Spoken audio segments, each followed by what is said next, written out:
धृतराष्ट्र बोले, हे संजय, धर्मभूमि कुरुक्षेत्र में एकत्रित युद्ध की इच्छा वाले मेरे और पांडु के पुत्रों ने क्या किया। संजय बोले, उस समय राजा दुर्योधन ने व्यूह व्यूह रचना युक्त पांडवों की सेना को देखकर और द्रोणाचार्य के पास जाकर यह वचन कहा, हे आचार्य, आपके बुद्धिमान शिष्य द्रुपद पुत्र धृष्टद्युम्न द्वारा व्यूहकार खड़ी की हुई पांडुपुत्रों की इस बड़ी भारी सेना को देखिए। कौरवों में वृद्ध बड़े प्रतापी पितामह भीष्म ने उस दुर्योधन के हृदय में हर्ष उत्पन्न करते हुए उच्च स्वर से सिंह की धार के समान गरज कर शंख बजाया। इसके पश्चात शंख और नगाड़े तथा ढोल मृदंग और नरसिंगे आदि बाजे एक साथ ही बज उठे। उनका वह शब्द बड़ा भयंकर हुआ। इसके अनंतर सफेद घोड़ों से युक्त उत्तम रथ में बैठे हुए श्री कृष्ण महाराज और अर्जुन ने भी अलौकिक शंख बजाए। श्री कृष्ण महाराज ने पांच जन्य नामक, अर्जुन ने देवदत्त नामक तथा भयानक कर्म वाले भीमसेन ने पौंड्र नामक महाशंख बजाया। कुंती पुत्र राजा युधिष्ठिर ने अनंत विजय नामक और नकुल तथा सहदेव ने सुघोष और मणिपुष्पक नामक शंख बजाए। श्रेष्ठ धनुष वाले काशीराज और महारथी शिखंडी एवं धृष्टद्युम्न तथा राजा विराट और अजय सात्विकी राजा द्रुपद एवं द्रौपदी के पांचों पुत्र और बड़ी भुजा वाले सुभद्रा पुत्र अभिमन्यु, इन सभी ने हे राजन, सब ओर से अलग अलग शंख बजाए और उस भयानक शब्द ने आकाश और पृथ्वी को गुंजाते हुए धृतराष्ट्र के अर्थात अपने पक्ष वालों के हृदय विदीर्ण कर दिए। हे राजन, इसके बाद कपिध्वज अर्जुन ने मोर्चा बांधकर डटे हुए धृतराष्ट्र संबंधियों को देखकर उस शस्त्र चलने की तैयारी के समय धनुष उठाकर ऋषिकेश श्री कृष्ण महाराज से यह वचन कहा, हे अच्युत, मेरे रथ को दोनों सेनाओं के बीच में खड़ा कीजिए और जब तक कि मैं युद्ध क्षेत्र में डटे हुए युद्ध के अभिलाषी विपक्षी योद्धाओं को भली प्रकार देख लूं कि इस युद्ध रूप व्यापार में मुझे किन किन के साथ युद्ध करना योग्य है, तब तक उसे खड़ा रखिए। दुर्बुद्धि दुर्योधन का युद्ध में हित चाहने वाले जो ये राजा लोग इस सेना में आए हैं, इन युद्ध करने वालों को मैं देखूंगा। संजय बोले, हे धृतराष्ट्र, अर्जुन द्वारा इस प्रकार कहे हुए महाराज श्री कृष्णचंद्र ने दोनों सेनाओं के बीच में भीष्म और द्रोणाचार्य के सामने तथा संपूर्ण राजाओं के सामने उत्तम रथ को खड़ा करके इस प्रकार कहा है कि हे पार्थ, युद्ध के लिए जुटे हुए इन कौरवों को देख। इसके पश्चात पृथापुत्र अर्जुन ने उन दोनों की सेनाओं में स्थित ताऊ चाचाओं और दादों परदादों को, गुरुओं को, मामाओं को, भाइयों को, पुत्रों को, पौत्रों को तथा मित्रों को, ससुरों को और सुहृदों को भी देखा। उन उपस्थित संपूर्ण बंधुओं को देखकर वे कुंती पुत्र अर्जुन अत्यंत करुणा से युक्त होकर शोक करते हुए यह वचन बोले। अर्जुन बोले, हे कृष्ण, युद्ध क्षेत्र में डटे हुए युद्ध के अभिलाषी इस स्वजन समुदाय को देखकर मेरे अंग शिथिल हुए जा रहे हैं और मुख सूखा जा रहा है तथा मेरे शरीर में कंप और रोमांच हो रहा है। हाथ से गांडीव धनुष गिर रहा है और त्वचा भी बहुत जल रही है और मेरा मन भ्रमित सा हो रहा है, इसलिए मैं खड़ा रहने को भी समर्थ नहीं हूँ। हे केशव, मैं लक्षणों को भी विपरीत ही देख रहा हूँ तथा युद्ध में स्वजन समुदाय को मारकर कल्याण नहीं देखता। हे कृष्ण, मैं न तो विजय चाहता हूँ और न राज्य और न सुखों को ही। हे गोविंद, हमें ऐसे राज्य से क्या प्रयोजन है अथवा ऐसे भोगों से और जीवन से भी क्या लाभ है। हमें जिनके लिए राज्य, भोग और सुखादि अभिष्ट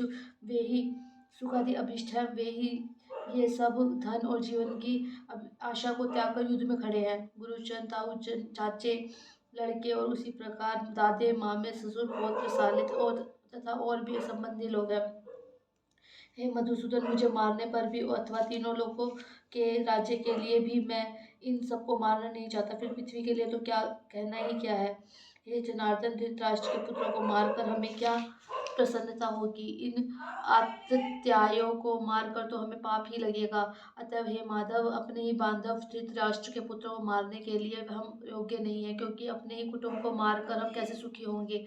यद्यपि लोभ से भ्रष्टचित्त हुए ये लोग कुल के नाश से उत्पन्न दोष को और मित्रों से विरोध करने में आप आपको नहीं देखते, तो भी हे जनार्दन, कुल के नाश से उत्पन्न दोष को जानने वाले हम लोगों को इस पाप से हटने के लिए क्यों नहीं विचार करना चाहिए। कुल के नाश से सनातन कुल धर्म नष्ट हो जाते हैं। धर्म के नाश हो जाने पर संपूर्ण कुल में पाप भी भूत फैल जाता है।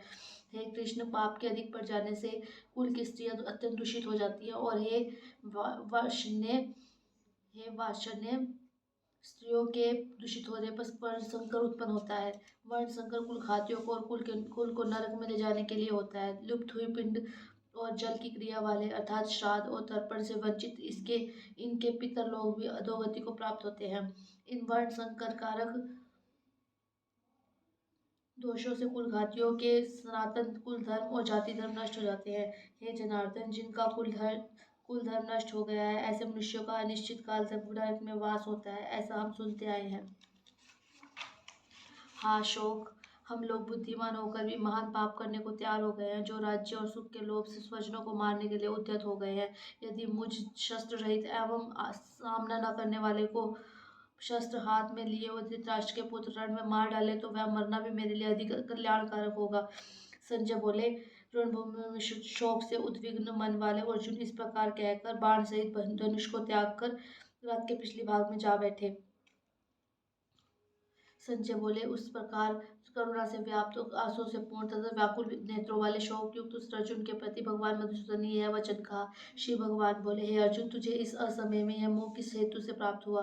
क्योंकि न तो यह श्रेष्ठ पुरुषों द्वारा आश्रित है, न स्वर्ग को देने वाला, न कीर्ति को देने वाला है। इसलिए हे अर्जुन, नपुंसकता को मत प्राप्त हो, तुझ में यह उचित नहीं जान पड़ती। हे परंतप, हृदय की तुच्छ दुर्बलता को त्याग कर युद्ध के लिए खड़ा हो जा। अर्जुन बोले, हे मधुसूदन, मैं रणभूमि में किस प्रकार बाणों से भीष्म पितामह और द्रोणाचार्य के विरुद्ध लड़ूंगा? क्योंकि हे हरिसूदन, वे दोनों ही पूजनीय हैं। इसलिए इन महानुभाव गुर्जनों को न मारकर मैं इस लोक में भिक्षा का अन्न भी खाना कल्याणकारक समझता हूँ। क्योंकि गुर्जनों को मारकर भी इस लोक में रुधिर से सने हुए अर्ध और कामरूप भोगों को ही तो भोगूंगा। हम यह भी नहीं जानते कि हमारे लिए युद्ध करना न करना इन दोनों में से कौन सा श्रेष्ठ है, अथवा यह भी नहीं जानते कि हम जीतेंगे या वे जीतेंगे। और जिनको मारकर हम जीना भी नहीं चाहते, वे ही हमारे आत्मीय धृतराष्ट्र के पुत्र हमारे मुकाबले में खड़े हैं। इसलिए कायरता रूप दोष से उपहत हुए स्वभाव वाला तथा धर्म के विषय में मोहित चित हुआ मैं आपसे पूछता हूँ कि जो साधन निश्चित कल्याणकारक हो वह मेरे लिए कहिए। क्योंकि मैं आपका शिष्य हूँ, इसलिए आपके शरण हुए मुझको शिक्षा दी थी। क्योंकि भूमि में निष्कंटक धन धान्य संपन्न राज्य को और देवताओं के स्वामी बने को प्राप्त होकर भी मैं उस उपाय को नहीं देखता हूँ जो मेरी इंद्रियों के सुखाने वाले शोक को दूर कर सके। संजय बोले, हे राजन, निद्रा को जीतने वाले अर्जुन अंतर्यामी श्री कृष्ण भगवान महाराज के प्रति इस प्रकार कहकर फिर श्री गोविंद भगवान से युद्ध नहीं करूंगा यह स्पष्ट कहकर चुप हो गए। हे भरतवंशी धृतराष्ट्र, अंतर्यामी श्री कृष्ण भगवान महाराज दोनों सेनाओं के बीच में शोक करते हुए उस अर्जुन को हंसते हुए ये वचन बोले। श्री भगवान बोले, हे अर्जुन, तू न शोक करने योग्य मनुष्यों के लिए शोक करता है और पंडितों के ऐसे वचनों को कहता है, परंतु जिनके प्राण चले गए हैं उनके लिए और जिनके प्राण नहीं गए हैं उनके लिए भी पंडित जन शोक नहीं करते। ना तो ऐसा ही है कि मैं किसी काल में नहीं था, ना तू नहीं था, अथवा वे लाजा रोग नहीं थे, और ना ऐसा ही है कि इससे आगे हम सब नहीं रहेंगे। जैसे जीवात्मा इस देह में बालकपन, जवानी और वृद्धावस्था होती है, वैसे ही अन्य शरीर की प्राप्ति होती है। इस विषय में धीर पुरुष मोहित नहीं होता। हे कुंती पुत्र, सर्दी गर्मी और सुख दुख को देने वाले इंद्रिय और विषयों के संयोग तो उत्पत्ति विनाशशील और अनित्य है। इसलिए हे भारत, उनको तू सहन कर।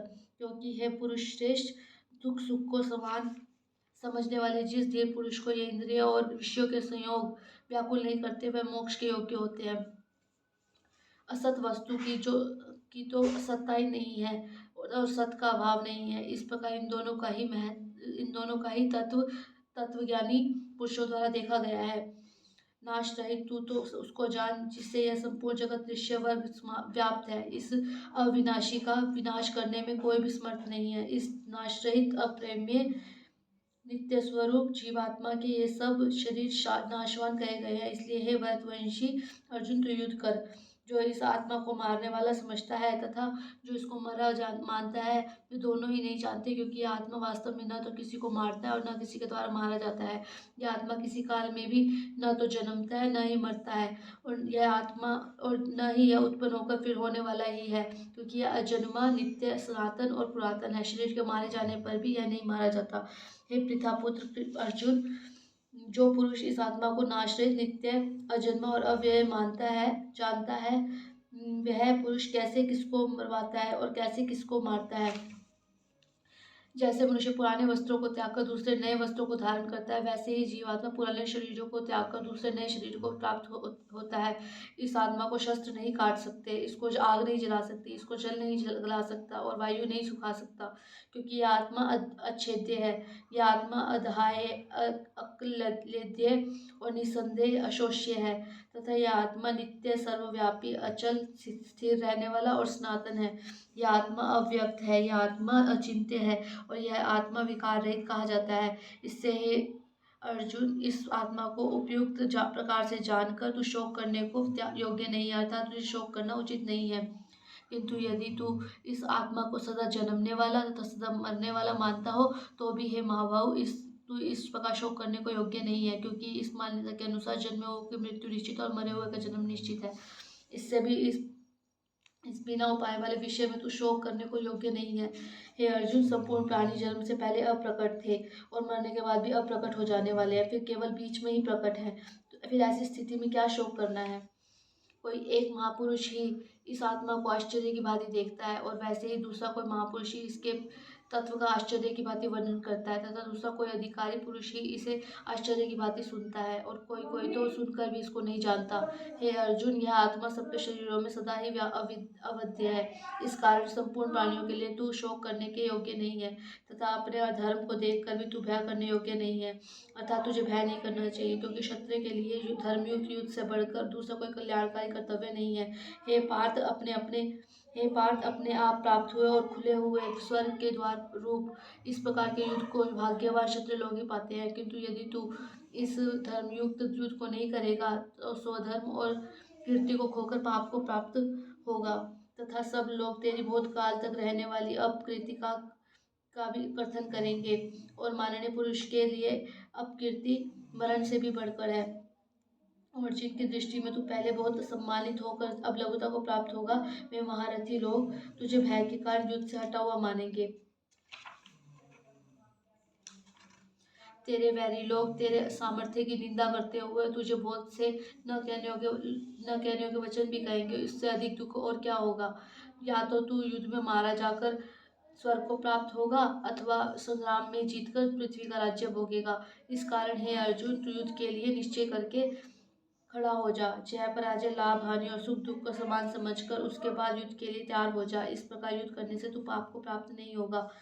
हे पार्थ, यह बुद्धि तेरे लिए ज्ञान योग के विषय में कही गई, और अब तू इनको कर्म योग के विषय में सुन। जिस बुद्धि से युक्त हुआ तू कर्मों के बंधन को भली भांति त्याग देगा, अर्थात सर्वथा नष्ट कर डालेगा। इस कर्म योग में आरंभ का अर्थात बीज का नाश नहीं है, और उल्टा फल रूप दोष भी नहीं है, बल्कि इस कर्म योग रूप धर्म का थोड़ा सा भी साधन जन्म मृत्यु रूप महान भय से रक्षा कर देता है। हे अर्जुन, इस कर्म योग में निश्चयात्मिका बुद्धि एक ही होती है, किंतु अस्थिर विचार वाले विवेकहीन सकाम मनुष्य की बुद्धियां निश्चय ही बहुत भेदों वाली और अनंत होती है। हे अर्जुन, जो भोगों में तन्मय हो रहे हैं, जो कर्म फल के प्रशंसक वेद वाक्यों में ही प्रीति रखते हैं, जिनकी बुद्धि में स्वर्ग ही परम प्राप्य वस्तु है और जो स्वर्ग से बढ़कर दूसरी कोई वस्तु ही नहीं है, ऐसा कहने वाले हैं, वे विवेकी जन इस प्रकार की जिस पुष्पित और दिखाऊ शोभायुक्त वाणी को कहा करते हैं, जो कि जन्म रूप कर्मफल देने वाली एवं भोग तथा ऐश्वर्य की प्राप्ति के लिए नाना प्रकार की बहुत सी क्रियाओं का वर्णन करने वाली है। उस वाणी द्वारा जिनका चित्त हर लिया गया है, जो भोग और ऐश्वर्य में अत्यंत आसक्त है, उन पुरुषों की परमात्मा में निश्चयात्मिका बुद्धि नहीं होती। हे अर्जुन, वेद उपयुक्त प्रकार से तीनों गुणों के कार्य रूप समस्त भोगों एवं उनके साधनों का प्रतिपादन करने वाले हैं। इसलिए तू उन भोगों एवं उनके साधनों में आसक्तिहीन, हर्ष शोक आदि द्वंद्वों से रहित, नित्य वस्तु परमात्मा में स्थित, योगक्षेम को न चाहने वाला और स्वाधीन अंतःकरण वाला हो। सब ओर से परिपूर्ण जलाशय के प्राप्त हो जाने पर छोटे जलाशय में मनुष्य का जितना प्रयोजन रहता है, ब्रह्म को तत्व से जानने वाले ब्राह्मण का समस्त वेदों में उतना ही प्रयोजन रह जाता है। तेरा कर्म करने में ही अधिकार है, उनके फलों में कभी नहीं। इसलिए तू कर्मों के फल का हेतु मत हो तथा तेरी कर्म ना करने में भी आसक्ति ना हो। हे धनंजय, तू आसक्ति को त्याग कर तथा सिद्धि और असिद्धि में समान बुद्धि वाला होकर युग में स्थित हुआ कर्तव्य कर्मों को कर। स्मत्व ही योग कहलाता है। इस मत्व रूप बुद्धि योग से सकाम कर्म अत्यंत ही निम्न श्रेणी का है। इसलिए हे धनंजय, तू समबुद्धि में ही रक्षा का उपाय ढूंढ, अर्थात बुद्धि योग का ही आश्रय ग्रहण कर, क्योंकि फल के हेतु बनने वाले अत्यंत तीन हैं। समबुद्धि युक्त पुरुष पुण्य और पाप दोनों को इस लोक में त्याग देता है, अर्थात उनसे मुक्त हो जाता है। इससे तू स्मत्व रूप योग में लग जा। यह स्मत्व रूप योग ही कर्मों में कुशलता है, अर्थात कर्म बंधन से छूटने का उपाय है। क्योंकि समबुद्धि से युक्त ज्ञानीजन कर्मों से उत्पन्न होने वाले फल को त्याग कर जन्म रूप बंधन से मुक्त हो निर्विकार परम पद को प्राप्त हो जाते हैं। जिस काल में तेरी बुद्धि मोहरूप दलदल को भलीभांति पार कर जाएगी, उस समय तो सुने हुए और सुनने में आने वाले इस लोक और परलोक संबंधी सभी भोगों से वैराग्य को प्राप्त हो जाएगा। भांति भांति के वचनों को सुनने से विचलित हुई तेरी बुद्धि जब परमात्मा में अचल और स्थिर ठहर जाएगी, तब तू योग को प्राप्त हो जाएगा, अर्थात तेरा परमात्मा से नित्य संयोग हो जाएगा। अर्जुन बोले, हे केशव, समाधि में स्थित परमात्मा को प्राप्त हुए स्थिर बुद्धि पुरुष का क्या लक्षण है? वह स्थिर बुद्धि पुरुष कैसे बोलता है, कैसे बैठता है और कैसे चलता है?